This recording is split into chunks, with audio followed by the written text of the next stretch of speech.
అందరికీ నమస్కారం. Welcome to TV 24. So రెండు తెలుగు రాష్ట్రాల్లో ప్రవీణ్ పగడాల కేసు అయితే చాలా ఫేమస్ అయింది. సో అందులో కొంతమంది హత్య అని, కొంతమంది ఆత్మహత్య అని అన్నారు. చాలామంది క్రిస్టియన్ సోదరులు దీన్ని హత్య అన్నారు. ప్రభుత్వం మాత్రం ఇది యాక్సిడెంట్ అని చెప్పి చాలా ఆధారాలు నిరూపించినప్పటికీ కొంతమంది క్రిస్టియన్ సోదరులు ఇంకా పాస్టర్ అజయ్ గారు మీడియా ముందుకు వచ్చి దీన్ని హత్యగా నిరూపించే ప్రయత్నం అయితే చేశారు. సో పాస్టర్ అజయ్ గారి మీద మన ముందున్నారు జోసెఫ్ గారు. సో జోసెఫ్ గారు కేసు పెట్టడం జరిగింది. అసలు ఎందుకు పాస్టర్ అజయ్ గారి మీద కేసు పెట్టారు ఒకసారి ఆయన్ని అడిగి తెలుసుకుందాం. Hi sir. నమస్తే, నమస్కారం, అందరికీ నమస్కారం. సార్ మీ పేరు? సార్ ఆరోగ్యస్వామి జోసెఫ్ అండి. ఆరోగ్యస్వామి జోసెఫ్. జోసెఫ్ అంటే క్రిస్టియన్. ఓకే సార్, నాకు మీ పేరు వినగానే ఒకటి అర్థమైంది సార్. సో జోసెఫ్ అంటే క్రిస్టియన్ నేమ్. సో క్రిస్టియన్ అయి ఉండి అజయ్ గారు, క్రిస్టియన్స్ కోసం పోరాడే అజయ్ గారు, ఆయన మీద మీరు కేసు పెట్టడం ఏంటి సార్? ఆయన మీద కేసు అని కాదు, అది ఆయనను ఆపడం. ఇప్పుడు నా తమ్ముడే ఉన్నాడు, అతను ఒక రేంజ్లో స్పీడ్లో వెళ్ళిపోతున్నారు. అయితే అతని వల్ల ఏమవుతుందంటే అతనికి ప్రమాదము, నాకు ప్రమాదము, ఇతరులకు ప్రమాదము. అది జరగకుండా కట్టడి చేయడానికి. అంతేగాని నాకు అతనికి ఎలాంటి విభేదాలు లేదు, మాకు ఇలాంటి అసలు ఎప్పుడు కలుసుకోలేదు కూడా. ఆయన కేవలం ఆయనను ఆపడానికి, ఆయన ఫ్యామిలీని ఆపడానికి. ఏమవుతుందంటే రేపటి రోజు ఈయన వల్ల ఈరోజు ఇది చేశాడు, రేపు ఇంకా వేరేదైనా ప్రమాదకరమైన చర్యలు తీసుకుంటాడు, దాన్ని ఆపాలి అని ఒక చిన్న ప్రయత్నం అంతే. అజయ్ గారు మీకు ఎలా పరిచయం సార్?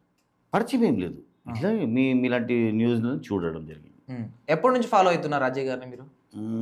ఆల్మోస్ట్ ఫాలో అని కాదు, ఇప్పుడు మనము రెగ్యులర్గా వాట్సాప్ అవంతా చూస్తుంటాము, ఫేస్బుక్ అదంతా. ఇది చూసినప్పుడు ఇతను విరుచుకుపడడం కానివ్వండి. ఇప్పుడు అతను ఒక పాస్టర్. పాస్టర్ అంటే ఎలా ఉండాలి? కేవలం శాంతియుతం బోధించాలి, బైబిల్ గురించి చెప్పాలి, దేవుడి గురించి చెప్పాలి, దేవుడు వాక్యమే చెప్పాలి. ఒకటి నిందించాలి, కానీ దానికి కొన్ని షరతులు ఉంటుంది, కొన్ని కండిషన్స్ ఉంటుంది, కొన్ని డిసిప్లినరీ మేనర్స్ ఉంటుంది. అతను దానికి కొంచెం ఉల్లంఘించినట్టు అయింది. అంటే చాలామంది క్రిస్టియన్ సోదరులు, నాకు తెలిసిన వాళ్ళు కూడా పాస్టర్ అజయ్ గారిని ప్రోత్సహిస్తుంటారు. ఎందుకంటే ఆయన మా తరపున మాట్లాడుతున్నాడు అని చెప్పేసి. సో ఆయన మీద మీకు ఎందుకు కేసు పెట్టాలనిపించింది సార్? చెప్తున్నా కదా బాబు, ఇప్పుడు ఆయన చేసే ప్రవర్తన ఏదైతుందో అది హానికరం, క్రిస్టియానిటీకే హానికరం. ఫస్ట్ హిందూస్ ముస్లిమ్స్ అని కాదు, క్రిస్టియానిటీకే హానికరం. ఇప్పుడు క్రిస్టియన్స్ మీద చాలామంది ఒక విధంగా కమెంట్ చేయడం జరుగుతుంది. దీనివల్ల ఇప్పుడు ఇతను సొంత క్రిస్టియన్ యేసుప్రభు విగ్రహాన్ని పలగొడతా అన్నాడు.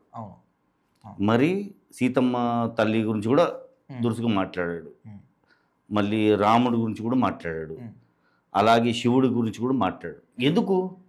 మన మతం గురించి మనమే మాట్లాడుకుందాం, ఇతర మతం గురించి అవసరం లేదు కదా, మనకు అవసరం లేదు.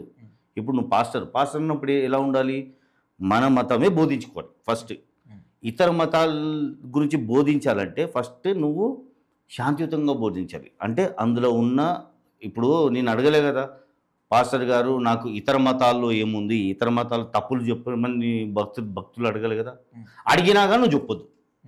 భక్తులు అడిగినా కానీ ఇతర మతాల్లో తప్పులు ఏముందని అడిగినా కానీ చెప్పొద్దు. ఇప్పుడు అది ఎట్లుంటుందంటే పక్కింట్లో ఏం జరుగుతుంది అది పోయి నువ్వు బయట పెట్టినట్టు అవుతుంది. పక్కింట్లో ఏం జరిగినా, మంచి జరిగినా చెడు జరిగినా వాళ్ళ ఇష్టము, వాళ్ళని ఆదుకోవాలి, వాళ్ళని బజార్కి నెట్టొద్దు. అంటే ఏ విషయం మీద కేసు పెట్టారు సార్? అంటే ఇప్పుడు హిందువుల్ని దేవుళ్ళని కించపరిచినందుకు మాట్లాడినందుకు కేసు పెట్టారా, లేకపోతే క్రిస్టియన్కి సంబంధించి మరియం విగ్రహం కానీ మన యేసుక్రీస్తు విగ్రహం కానీ పగలగొడతా అని చెప్పినారు కదా, దాని మీద కేసు పెట్టారా? అదొకటి. ఇంకా సీతారాముల గురించి కూడా మాట్లాడారు. ఇంకొకటి ఏంటంటే ఇప్పుడు మన పాస్టర్ గారు చనిపోయారు, ప్రవీణ్ గారు. అక్కడ కూడా వీళ్ళు ఏం చేశాడంటే అతను కేసు మొత్తం డైవర్ట్ చేసి అక్కడ ఉన్న పాస్టర్లందరినీ రెచ్చగొట్టి ఇది హిందువులే చేశారు, ఇందులో హిందువుల హస్తం ఉంది. ఓకే, నీకు డౌట్ ఉంది, తప్పు లేదు, ఎవరికైనా డౌట్ ఉంటుంది, కానీ దానికి ఒక విధానం ఉంటుంది, సిస్టమ్ ఉంటుంది. ఆ సిస్టమ్ ఫాలోగా నువ్వు అక్కడ పోయి చేసింది ఒకటి, అసలు అయ్యింది ఒకటి. ఇప్పుడు ఆయన ఇప్పుడు మీరే చెప్పండి, అదొక ఘటన జరిగింది, దాన్ని ఎలా చూడాలి మీరు? అది జరిగిందా జరగలేదా? ఫస్ట్ తెలుసుకో. నువ్వు డే 1 నుంచి హిందువులే చేశారు, హిందూ నాయకులే చేశారు, గవర్నమెంటే దీని ఇన్వాల్వ్మెంట్ ఉందంటే నువ్వు ఏం చేస్తున్నావు అక్కడ? నువ్వు తప్పుడు మనిషివి, ఇతరులను కూడా నువ్వు విషం చిమ్ముతున్నావు. అది అది అది జరగొద్దు అనే ఒక చిన్న ప్రయత్నం అది. సార్ దీని తర్వాత చాలామంది క్రిస్టియన్ సోదరులు మీ మీద యాంటీగా అయ్యే ఛాన్స్ లేదా? అయ్యారు, పర్లేదు. క్రిస్టియన్స్ కారండి, ఇప్పుడు వాళ్ళకు తెలుసు ఇక్కడ క్రిస్టియన్స్ చూసేది ఏంది, వాళ్ళకు న్యాయం కావాలి. న్యాయం ఎలాంటిది? ఇప్పుడు అక్కడ జరిగిన ఇన్సిడెంట్ న్యాయం కావాలి. అక్కడ జరిగిన ఇన్సిడెంట్, అది ఇన్సిడెంట్ అంటే ఏంది? ఆయన యాక్సిడెంట్ అయిందో తెలియదు, సుసైడా తెలియదు, మర్డరా తెలియదు, అక్కడ ఏమైంది అది కావాలి. అది క్రిస్టియన్స్, అదొక మానవత్వం అంతే. లేదు నాకు మర్డర్ గన్న రిపోర్ట్ కావాలి, ఇందులో హిందువుల చేయించారు అన్న ఒక రిపోర్ట్ కావాలి, లేదా ఇందులో హిందూ ఆర్గనైజేషన్లు చేయించినట్టు రిపోర్ట్ కావాలి. అది ఎవరు కోరుకోరు.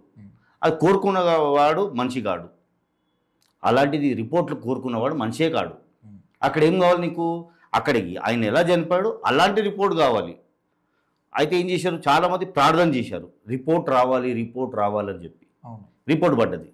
ఇప్పుడు ఆ రిపోర్ట్ పడ్డ తర్వాత అందరూ సైలెంట్ అయిపోయారు.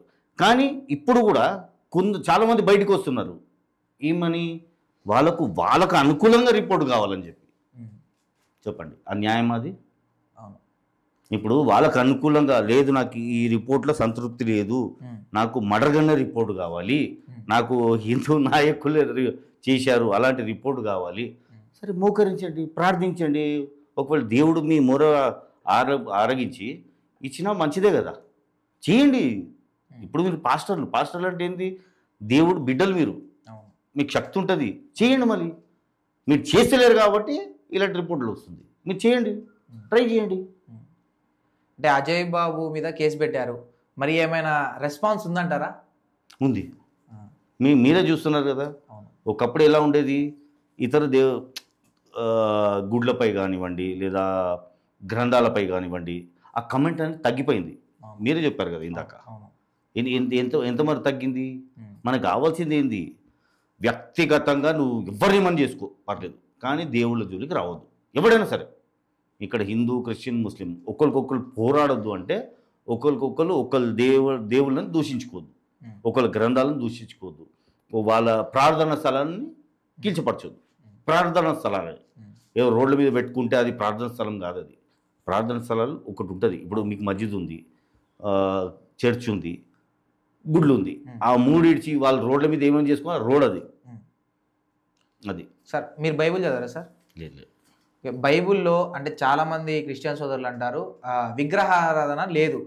సో యేసు ప్రభు విగ్రహంతో కొంతమంది ఆరాధన చేస్తారు, కొంతమంది మరియం విగ్రహం పెట్టి అలా ఆరాధిస్తారు. సో ప్రవీణ్ మన అజయ్ గారు ఏమన్నారంటే అది లేదు కదా, సో అందుకే నేను పగలగొడతా అన్నారు. దాంట్లో తప్పే ఉంది సార్? ఎందుకు పగలగొడతావు? ఇప్పుడు నాకు సెంటిమెంట్ ఉంటుంది.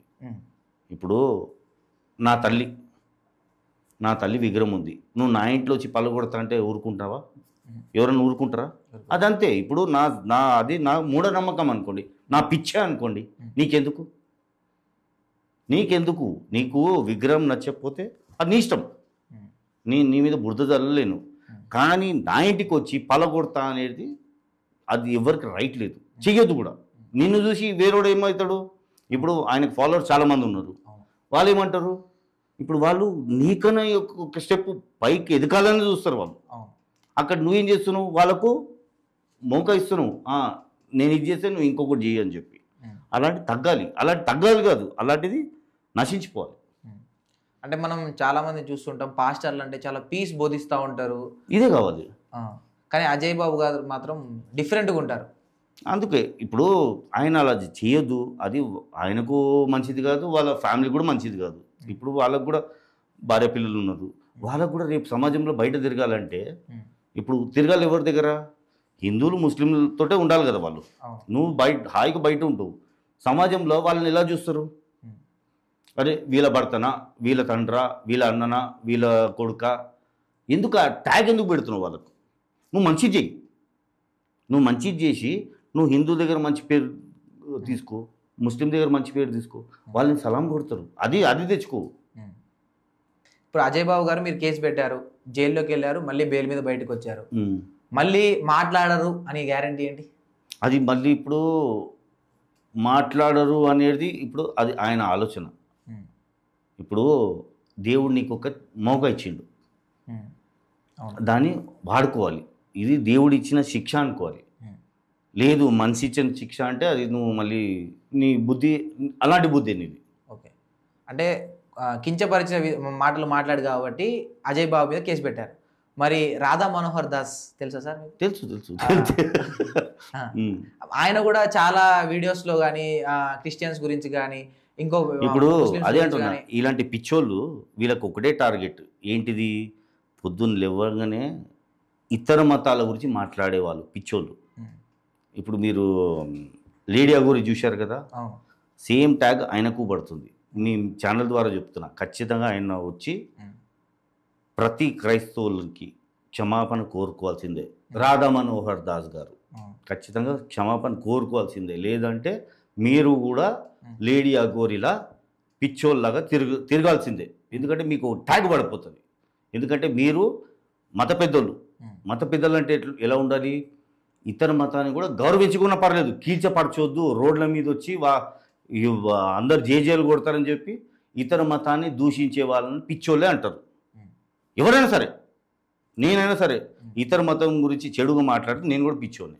అలాగే ఎవరైనా సరే ఇతర మతాల గురించి దురుసుగా మాట్లాడి ఇతర మతాలను కీల్చబరుస్తా, ఇతర దేవుళ్ళని కీల్చబరుస్తా అంటే వాడు పిచ్చోడు, వాడు ఒక లేడీ అఘోరి లాంటోడు.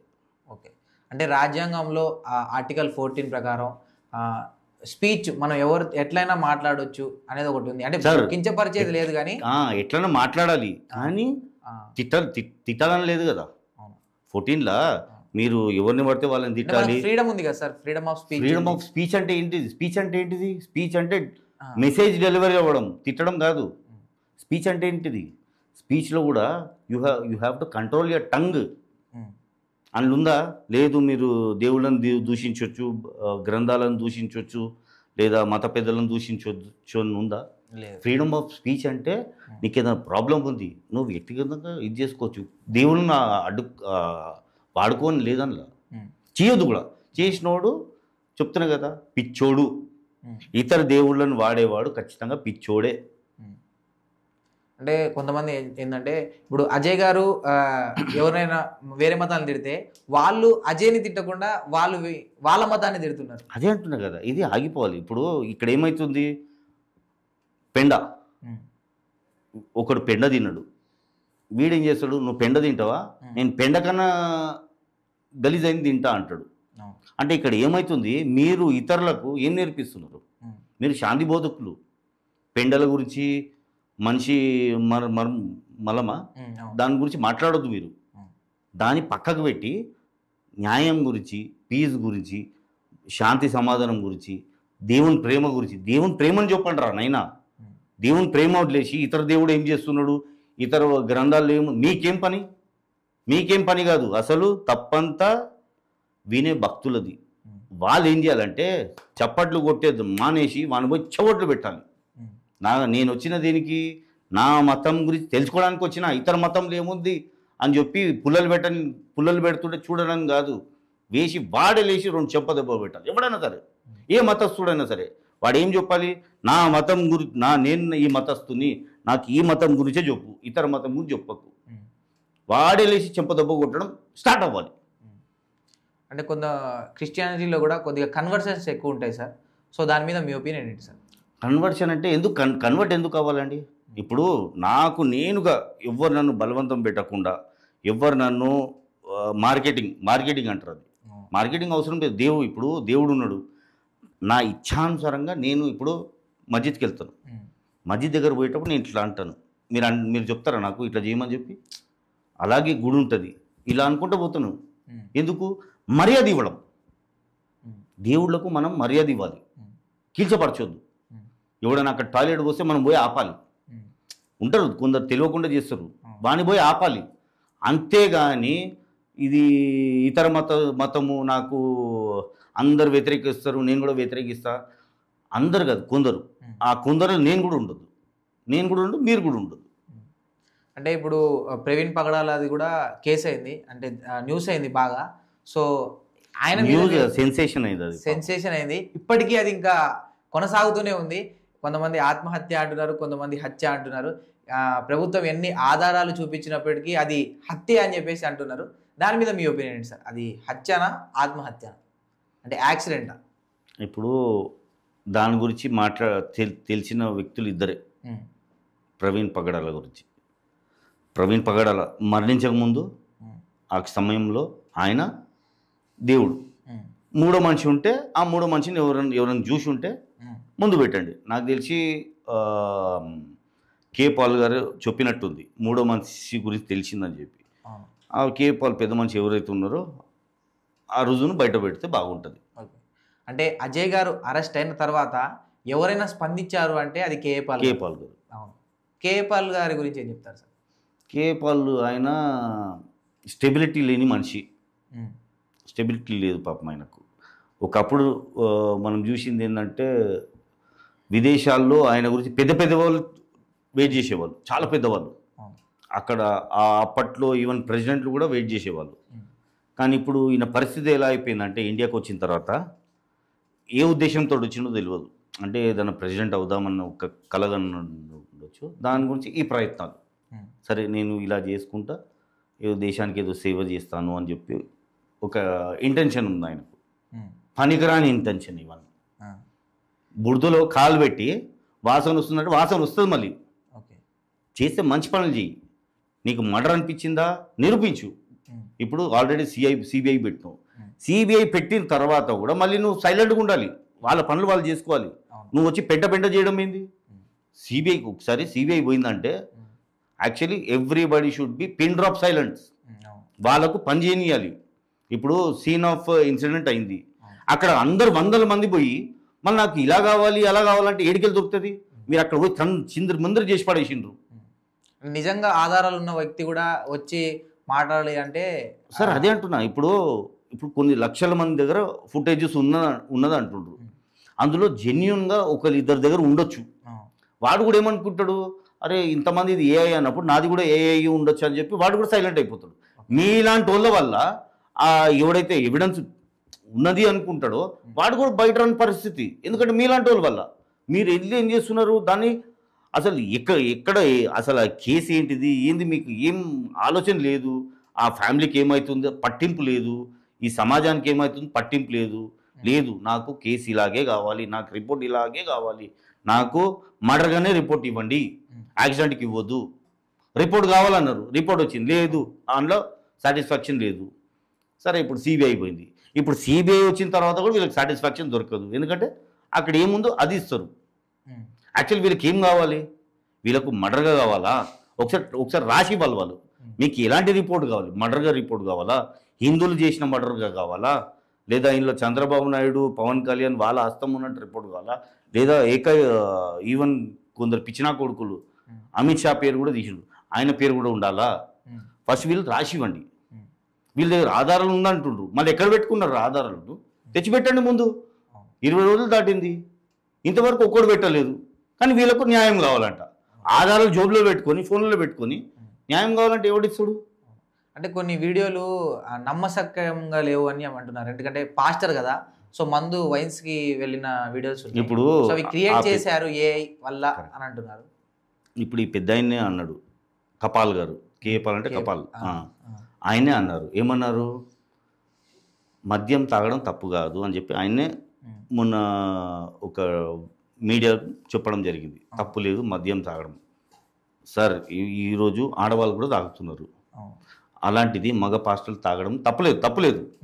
మద్యం అనేది తప్పు కాదు, అది వాళ్ళ వ్యక్తిగతం. దాని గురించి మనం మాట్లాడదు, మనకు అవసరం, నాకు కూడా అవసరం లేదు.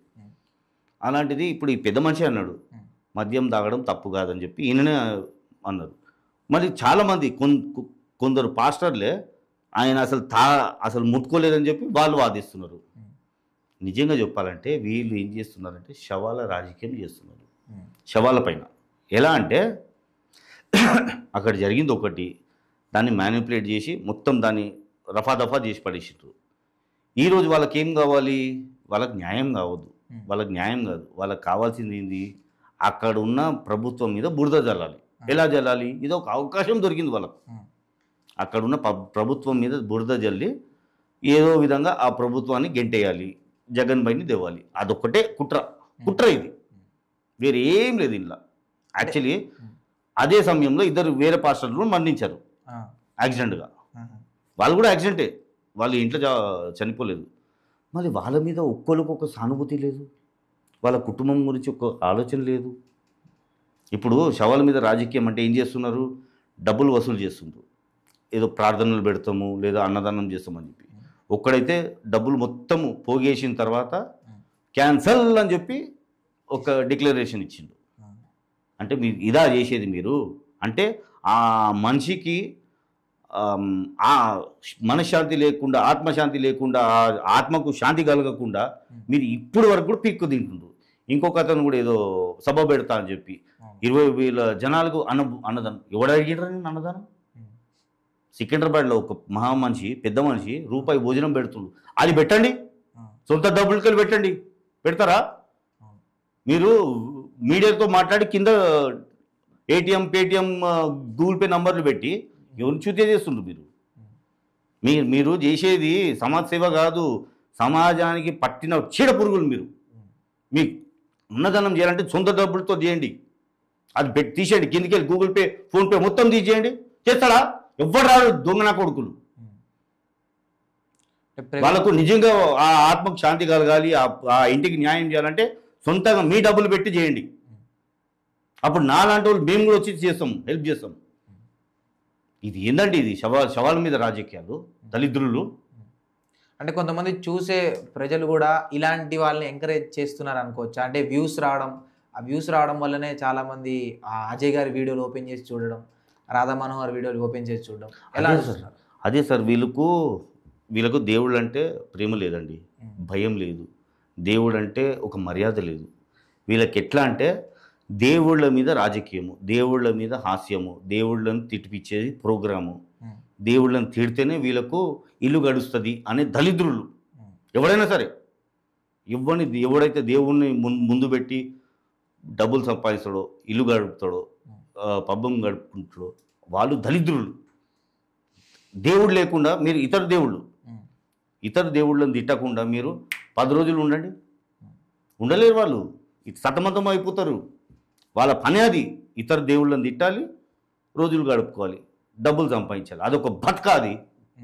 అంటే వీళ్ళ వల్ల సోషల్ మీడియాలో వీళ్ళు చేసే విన్యాసాల వల్ల చాలామంది ప్రశాంతంగా గడిపే వాళ్ళ మీద ఏమైనా ప్రభావం పడే ఛాన్స్ ఉందా సార్? సార్ ఖచ్చితంగా సార్. ఇప్పుడు ఇక్కడ నా జాగాలో వేరే వాడు ఉన్నాడు, మీ జాగాలో వేరే యాంకర్. ఎలాంటి క్వశ్చన్ ఉంటుంది సార్? ఇప్పుడు ఇతర మతంలో ఏం జరుగుతుంది, ఫస్ట్ నేనేం చేయాలి? ఫస్ట్ ఒరేయ్ నీ ప్రశ్నలు మార్చుకో, నా మతం గురించి అడుగు, నేను అన్ని చెప్తా. ఇతర మతం గురించి అడగకు. ఫస్ట్ ఒక మత పెద్దగా లేదా ఒక మత బోధకులాగా మాట్లాడాలి మనం. నా మతం గురించి అడుగు, నేను ఫలానా మతస్తుని, నా మతం గురించి చెప్తా. ఇతర మతం గురించి అంటే దండం పెట్టరా బాబు అంట, గౌరవించాలి. లేదు ఆ మతంలో ఈ ఫుల్ స్టాప్ ఇక్కడ ఎందుకు ఉందంటే స్టార్ట్ అవుతుంది, మళ్ళీ వాడు కూడా స్టార్ట్ చేస్తాడు. ఇక్కడ ఫుల్ స్టాప్ గురించి అంటే వాడు కామా గీమా అంతా లెక్క పెడతాడు, ప్లస్ మైనస్ అంతా. అవసరమా? అవసరం లేదు. నీ మతం గురించే అంటే నీ మతం అంటే నీ ఇంటి గురించే, నీ ఇంటి పరువు తీసి బయట పెట్టవు. నీ మతం గురించి ఇతర మతం గురించి నువ్వు మాట్లాడదు, బస్ అంతే. ఓకే. సో ఇంకా ముందు ఇలాగా ఎవరు చాలామంది మతాల గురించి డిబేట్లు కానీ మతాల గురించి రెచ్చగొట్టే వ్యాఖ్యలు చేసే వాళ్ళకి ఏం చెప్పాలనుకుంటున్నారు? ఇప్పుడు కొందరు పాస్టర్లు ఇంకా 2-3 మత పెద్దలు మాట్లాడుకున్నారు. ఏమనంటే ఒక కమిటీ ఏర్పాటు చేసి, ఇప్పుడు ఏ మతంలో అయినా సరే ఇరు వర్గాల మతాలు ఉంటుంది కదా, ఈ మతం వాళ్ళు ఆపోజిట్ మతం గురించి చెడుగా ఏదైనా మాట్లాడినా కానీ ఈ మతం వాళ్ళే ఖండిస్తారు, ఈ మతం వాళ్ళే మనం శిక్షిస్తారు, మీ మతం వరకు రానియము అనేది ఒక చర్చ జరుగుతుంది. ఓకే. ఏమైనా చట్టం కూడా తీసుకురావాలంటారా సార్? ఎవరైనా కించపరిచే మాట్లాడితే ఖచ్చితంగా రావాలి. ఎందుకంటే సార్ ఇప్పుడు బయట చెప్పడానికి మర్చిపోయినా, ఇప్పుడు ఏసీ రూమ్లో కూర్చొని ఇంటర్వ్యూ ఇచ్చేస్తారు, ఇంటర్వ్యూలో చిచ్చులు పెట్టి వదిలేస్తారు వాళ్ళు. నువ్వు పెట్టిన చిచ్చు వల్ల రోడ్ల మీద అమాయకులు కొట్టుకొస్తారు. రోడ్ల మీద ప్రదర్శనలు చేసుకోవాలంటే భయము, రోడ్ల మీద వెళ్ళాలంటే భయము. నీ చిచ్చుల వల్ల నువ్వు ఏం చేస్తున్నావు, నీ మతం గురించి మాట్లాడుకుంటలేవు, ఇతర మతం గురించి మాట్లాడి చిచ్చు పెట్టి నువ్వు హాయిగా వెళ్ళిపోతావు ఏసీ రూమ్లో కూర్చొని. కానీ బయట కార్యకర్తలు, ఏ మతస్థుడైనా సరే, కార్యకర్తలు కానీ భక్తులు, వాళ్ళు కొట్టుకొస్తారు నువ్వు చేసే దరిద్రమైన పని వల్ల. ఇది మానుకోవాలి. అంటే పాస్టర్ అజయ్ గారు కూడా పగడాల గారు చనిపోయిన తర్వాత ఎవడొస్తాడో రండిరా చూసుకుందాం, నేను ఇప్పుడు ఇక్కడ నుంచి ఖమ్మం బయలుదేరుతున్నా, రండి కొట్టుకుందామని ఒక పాస్టర్ మాట్లాడారు. పాస్టరే కావు, మళ్ళీ నువ్వు పాస్టర్ కావు. రండి రా అంటే రా అనేటోడు పాస్టర్ కాదు సార్. పాస్టర్ అంటే ఏంటిది? నువ్వు బోధించే నువ్వు దేవుని గురించి చెప్తున్నావు, దేవుని చూపిస్తున్నావు. దేవుడు ఇలాగైనా మాట్లాడమన్నది, దేవుడు ఇలాగైనా మాట్లాడమన్నది నీతోటి. మళ్ళీ నువ్వు ఏం నేర్పిస్తున్నావు? మళ్ళీ ఇప్పుడు నిన్ను నమ్ముకొని దేవుని గురించి తెలుసుకోవాలన్న వాళ్ళు వస్తారు నీ దగ్గరికి. పాస్టర్ అంటే ఏంటిది? దేవుని గురించి చెప్పేవాడే పాస్టర్. రండిరా, నేను అది చేస్తాను ఇది చేస్తానంటే నువ్వు పిచ్చోని విను. పాస్టర్ కావు, పిచ్చోని విను. నువ్వు నీ వల్ల సమాజానికి ఉపయోగం ఉండాలి, అంతేగాని నీ వల్ల సమాజానికి ప్రమాదకరంగా ఉండొద్దు. నువ్వు సమాజానికి హానికరుడు. ఓకే, ఇప్పుడు మీరు కేసు పెట్టారు, సో పాస్టర్ అజయ్ ఇంకా ఇలాంటి పనులు చేయకుండా ఆగిపోతాడని మీరు అనుకుంటున్నారా? మంచిదే, మనకు కావాల్సింది అదే. ఆయన సైలెంట్గా ఉండాలి, వాయిలెన్స్ వద్దు. సైలెన్స్గా గెలు, అందరు తోడవుతారు. వాయిలెన్స్ పెట్టి నేను గెలుస్తా అంటే నేను కాదు, మీ ఇంట్లో నీకు శత్రువు అవుతారు. ఓకే, అంటే మతాల మధ్య, ఏ మతమైనా సరే మతాల మధ్య గొడవలు ఉండొద్దు అని చెప్పేసి సార్ అయితే పాస్టర్ అజయ్ గారి మీద కేసు పెట్టడం జరిగింది. సో నిజంగా గ్రేట్ సార్. ఎందుకంటే అంటే మీరు క్రిస్టియన్ అయి ఉండి. సార్ ఒక చిన్న ఉదాహరణ చెప్తాను. నేను 4-5 సంవత్సరాల క్రితము బండి మీద వస్తున్నా, పెట్రోల్ అయిపోయింది. అయితే దాదాపు 6 కిలోమీటర్ 7 కిలోమీటర్తో పెట్రోల్ పంప్ దూరం. అది రాత్రి 1:30 అయింది. అది ఏమంటారు ఏరియా, అప్పా జంక్షన్ నుంచి వస్తున్నాను అనమాట. నైట్లో నెట్టుకుంటూ వస్తున్నా, కొంచెం స్లోప్ అయ్యే వరకు బండి ఫ్రీగా వెళ్తుంది. సడన్గా బండి షేక్ అయింది. చూస్తే ఒక చిన్న అబ్బాయి కాలు పెట్టిండు. ఎక్కడి వరకు తెలుసా? 7 కిలోమీటర్ సార్. ఏడ్చుకున్నా నేను, 7 కిలోమీటర్ ఎట్ట పోతుందని చెప్పి. పైవాడిని అడిగిన, ఇది ఏంది నాది ఒక మనసులో అనుకున్నా. చెప్తున్నా 7 కిలోమీటర్ అబ్బాయి, మీకన్నా చిన్న అబ్బాయి 7 కిలోమీటర్ నన్ను ఇది చేశాడు చూసుకుంటా పెట్రోల్ పంప్ వరకు. వాడు అక్కడే ఎక్కడో వెళ్ళిపోవాలంట, హైదర్ షాకోట్ ఆ సైడ్. కానీ నన్ను 7 కిలోమీటర్ తీసుకొని వచ్చాడు సార్. పెట్రోల్ పోసుకున్న తర్వాత బేటా నీ పేరు అంటే ఇర్ఫాన్, సల్యూట్ కొట్టాను. ఈ రోజు కూడా వాడు నా మనసులో ఉన్నాడు. ఈ రోజు కూడా చిన్న అబ్బాయి, నా కొడుకంత ఉంటాడు వాడు. ఈ రోజు కూడా వాడు నా మనసులో ఉన్నాడు సార్. ఆ రాత్రి వాడు లేకపోతే నేను ఏమైపోతున్నాను. అదండి మానవత్వం అంటే, అది అలా ఉండాలి. అక్కడ మతం చూసుకోలేదు, వాడు నా మతం చూడలేదు, నేను వాడి మతం చూడలేదు. కానీ వాడు చేసిన హెల్ప్ ఈ రోజు కూడా నేను గుర్తుపెట్టుకుంటాను. అంటే ఒకప్పుడు స్నేహితులు కూడా మంచిగా కలిసి ఉండేవాళ్ళు, కానీ ఇప్పుడు మతాల వల్ల నీ మతం ఏంది అనే ఆలోచన ధోరణి వస్తుంది. ఇలాంటి వాళ్ళ వల్లనే వాళ్ళు కొట్టుకొస్తుంది. ఇలాంటి పాస్టర్ అజయ్ వల్ల, ఇలాంటి రాధా మనోహర్ దాస్ వల్ల, వీళ్ళ వల్లనే వాళ్ళు నీ మతం ఏంది, నా మతం ఏంది, నీ పేరేంది, నా పేరేంది, వీళ్ళు మాట్లాడిపోతే వాళ్ళు కలిసి ఉంటారు సార్. ఇంకొకటి ఉదాహరణ చెప్తా. చాలామంది చాలా మంచి పాస్టర్లు ఉన్నారండి. వాళ్ళ సొంత డబ్బులతోటి సంఘం నడిపిస్తారు. నేను చూసిన, కళ్ళారా చూసిన. ఎంత మంచోళ్ళు అంటే రూపాయి ఆశించరు, ఆ డబ్బలు పెట్టరు. వీళ్ళ వల్ల వాళ్ళకు చెడు పేరు. ఆ మంచి పాస్టర్లకు చెప్తున్నా, చాలా మంచోళ్ళు అండి, రూపాయి ఆశించరు, పేదవాళ్ళకు వాళ్ళు అన్నం పెడతారు. నేను చూసిన ఒక ఆయన ఉన్నాడు, పెద్ద మనిషి, గవర్నమెంట్ ఉద్యోగి. ఆయన డబ్బులంతా పేదవాళ్ళకు పెడుతుండ్రు. పాస్టర్ అయి ఉండి ఆయన కాలు మొక్కుని కూడా సమాజంలో తెచ్చి ఆయన కాలు మొక్తా. ఎందుకంటే ఆయన చేసే దేశ సేవ, సమాజ సేవ, ఇంకా ప్రభుకు సేవ చేస్తున్నాడు. అలాంటి మనుషులకు, ఇలాంటి మనుషుల వల్ల ఎంత చెడు పేరు. వాళ్ళకు కూడా ఒక చెడు ట్యాగ్ పడిపోతుంది. ఇప్పుడు ఒక పాస్టర్ చెప్పు చెప్తే అందరూ అంతే ఉంటారు, అది ఒక ట్యాగ్ పడిపోతుంది. అయితే వీళ్ళ వల్ల వాళ్ళకు నిజంగా వాళ్ళు రేపటి రోజు ఎక్కడైనా పాస్టర్ చెప్పుకోవాలంటే వాళ్ళకి భయం, ఈ చీడ పురుగుల వల్ల. సో థ్యాంక్ యూ సార్, మంచి ఇన్ఫర్మేషన్ ఇచ్చారు. So thank you sir.